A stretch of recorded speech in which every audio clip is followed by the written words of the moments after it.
नमस्कार, मी सौ जागृती किरण महाजन, मनसर नगरपंचायत नगराध्यक्ष पदाची अपक्ष उमेदवार।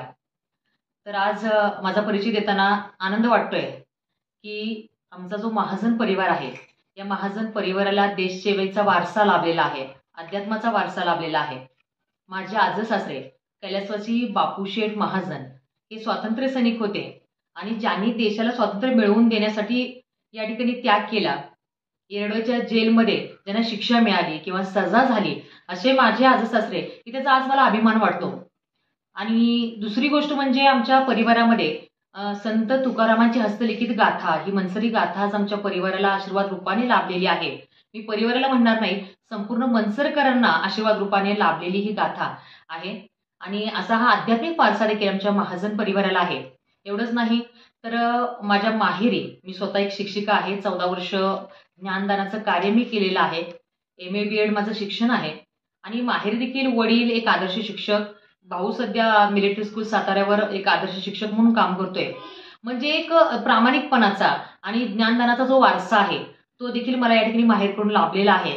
आणि अशा रीतीने आज या निवडणुकीला सामोरं जात असताना एक महत्त्वाची गोष्ट म्हणजे आज कोणत्याही क्षेत्रात जर आपण जात असो तर त्या ठिकाणी अनुभव फार महत्त्वाचा असतो। म्हणजे तुमच्याकडे कितीही डिग्री असो, किती क्वालिफिकेशन असो, परंतु त्या क्षेत्रात उतरल्यानंतर बरेच दिवस किंवा बरेच कालावधी हा त्या ठिकाणचा अनुभव घेण्यामध्ये जातो। तर मला ग्रामपंचायतीचा अनुभव देखील आहे। 2010 साली मी निवडणूक लढून जिंकलेली आहे, वार्ड क्रमांक 2 मधून। अशा रीतीने ज्या गावच्या सभा असतात, मीटिंग्स असतात किंवा आपल्या वार्डची कामं कशी करावीत याचा देखील अनुभव आहे। तर या निवडणुकीला सामोरी जात असताना मी समस्त मनसरकरांना विनंती करेन, माझ्या पुढे जे विजन आहे, आज या निवडणुकीमध्ये कुणी आपल्या मुलीसाठी मत मागतंय, कुणी आपल्या सुनेसाठी मत मागतंय, तर कुणी आपल्या पत्नीसाठी मत मागतंय। परंतु या ठिकाणी मी मत मागत असताना मी माझ्या मनसरसाठी मत मागत आहे, मी माझ्या मनसरच्या विकासासाठी मत मागत आहे, मी माझ्या मनसरच्या जनतेसाठी मत मागत आहे। कारण माझ्या डोळ्यासमोर एक विजन आहे। आज मगाशीच मी म्हटलं की कैलासवासी बापूशेठ महाजन हे स्वातंत्र्य सैनिक होते। त्याचबरोबर शहीद राजारामजी मोरडे 1965च्या युद्धामध्ये ज्यांनी स्वतःचं बलिदान दिलेलं आहे। आज इतकं मोठं त्याग त्यांनी आपल्या देशासाठी केलाय, जनतेसाठी केलाय आणि त्यांच्या स्मृती आजही आपण जतन करण्यामध्ये अयशस्वी ठरलोय। तर त्यांच्या स्मृती आणि कैलासवासी बापूशेठ महाजन स्वातंत्र्य सैनिक यांच्या स्मृती मला जतन करायच्या आहेत। माझं पहिलं विजन ते असेल की त्यांचं स्मारक या ठिकाणी सुंदर रीतीने मनसरमध्ये मी उभारेन, जेणेकरून या नव्या पिढीला, आजच्या पिढीला त्यांचा इतिहास माहीत होईल। दुसरी गोष्ट म्हणजे मनसरी गाथा। अरे संपूर्ण महाराष्ट्राला हेवा वाटावा, देशाला हेवा वाटावा अशी ही मनसरी गाथा आज या परिवारामध्ये मनसरकरांना लाभलेली आहे। परंतु अद्यापही या मनसरी गाथेचं मंदिर का उभारलं जात नाही। त्यामुळे माझं दुसरं विजन ते असेल की मनसरी गाथेचं सुंदर सुरेख असं मंदिर या ठिकाणी उभारणं, जेणेकरून फक्त मंदिरच नाही, भाविक भक्तांना दर्शनाचा लाभ तरी होईलच, परंतु त्याबरोबर एक पर्यटन स्थळाचं रूप देखील या मनसर शहराला येईल।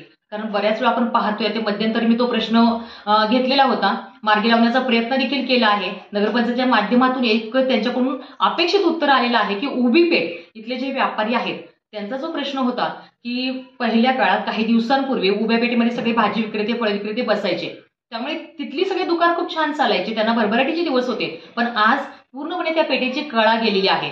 उभी पेठ आणि आडवी पेठ त्या ठिकाणी बसणारी जी भाजी मंडई होती ती पूर्ववत करणे हे माझं तिसरं विजन आहे। त्याचबरोबर जनरली आपण जे म्हणतो प्रत्येक व्यक्तीसाठी आवश्यक अशा असणाऱ्या गरजा, स्वच्छ आणि शुद्ध पाणी, आज प्रत्येकालाच फिल्टर घेणं शक्य नाहीये।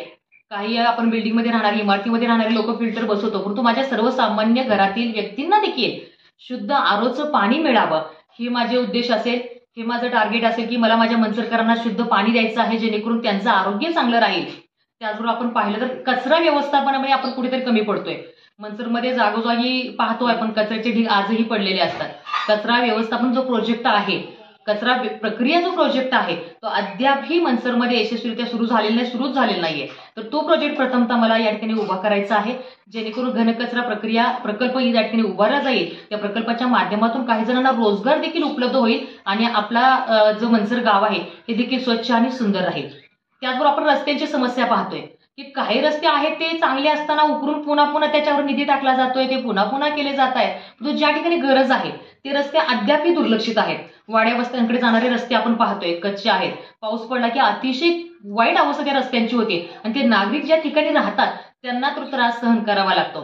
तर त्यानंतर माझं विजन असेल की हे जे रस्ते आहेत मनसरमध्ये सगळे रस्ते पक्के असावेत, सिमेंटचे असावेत, दीर्घकालीन असावेत. त्या ठिकाणी कुठला पैसा खाऊन त्या रस्त्यांची दुरावस्था 6 महिन्यात वर्षात होईल असे रस्ते माझ्या कालावधीत बिलकुल होणार नाहीत. आणि अशा कुठल्या ठेकेदाराला देखील माझ्या ठिकाणी या ठिकाणी आपल्या कार्यालयात मनसर नगरपंचायतमध्ये बिलकुल थारा असणार नाही. जे प्रामाणिक असतील, चांगलं काम करतील त्याच ठेकेदाराने त्या ठिकाणी यायचं आहे. मला टेंडर भरायचं असेल तर त्याच ठेकेदाराने त्या ठिकाणी यावं. रस्त्यांबरोबरच आज आमच्या महिला भगिनीची जी सुरक्षितता म्हणतो, मध्यंतरी पण मी बोलले की आज महिला भगिनींसाठी दामिनी पथक कार्यरत आहे, मान्य आहे, परंतु ते सक्रिय किती आहे? दामिनी पथक लिहिलेल्या गाड्या पोलीस स्टेशनच्या समोर पडून असतात.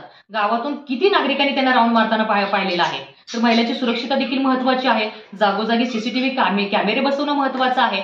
तर अशा या सर्व गोष्टी प्राधान्यक्रमाने मला करायच्या आहेत माझ्या मनसरकरता, माझ्या जनतेकरता आणि खऱ्या अर्थाने. आणि हे जर मी करू शकले तर मी स्वतःला धन्य समजेन. यावेळी मी मनसरकरांना त्यांचा आशीर्वाद मागतेय की तुमचा आशीर्वाद जर माझ्या पाठीशी राहिला तर या सर्व गोष्टी करण्याकरता मी यशस्वी ठरेन. आणि त्याचबरोबर एक महत्वाची गोष्ट की आपल्या मनसरमध्ये अनेक बुद्धिजीवी लोक आहेत, डॉक्टर्स आहेत, इंजिनियर आहेत, शिक्षक लोक मोठ्या संख्येने आहेत, साहित्यिक आहेत, कलाकार आहेत. तर आज त्यांच्या विचारात, त्यांच्या संकल्पनेतून मला मनसर नवे उभारायचं आहे. केवळ माझी एकटीची विचारधारा नाही तर कुठलाही निर्णय घेत असताना या सर्वांना मी प्रवाहात घेणार आहे आणि सर्वांशी चर्चा करून, डिस्कशन करून त्यातून एक उत्तम काय मिळतंय का, त्यातून एक छान काय मिळतंय का असं बघून जर मी मनसर साकारलं तर 100% माझं माहेर बेटा की ज्या शहराला संपूर्ण महाराष्ट्रातील एक स्वच्छ सुंदर आदर्श शहराचा पुरस्कार मिळालाय, तसा पुरस्कार माझ्या सासर मनसरला देखील मिळवायचं स्वप्न मी आज पाहतीये. हे स्वप्न केवळ आणि केवळ तुमच्या आशीर्वादानेच पूर्ण होऊ शकतंय. मनसरकरांना एवढीच विनंती. धन्यवाद. तुमचा फ्लॅट, घर, बंगला, व्यापारी गाडे, दुकान, जागा, शेतजमीन, प्लॉट्स विकायचे आहेत का? विकायचे असतील तर आजच आमच्याशी संपर्क साधा. स्थावर मालमत्ता खरेदी विक्रीसाठी आंबेगाव तालुक्यातील विश्वसनीय नाव म्हणजे सीता प्रॉपर्टीज. आमची वैशिष्ट्ये: जलद व्यवहार, तुमच्या प्रॉपर्टीजची योग्य किंमत, मालक व ग्राहक यांच्यात समोरासमोर पारदर्शक व्यवहार. आमचा संपर्क 7972 82 24 33 व 80 10 25 09 54.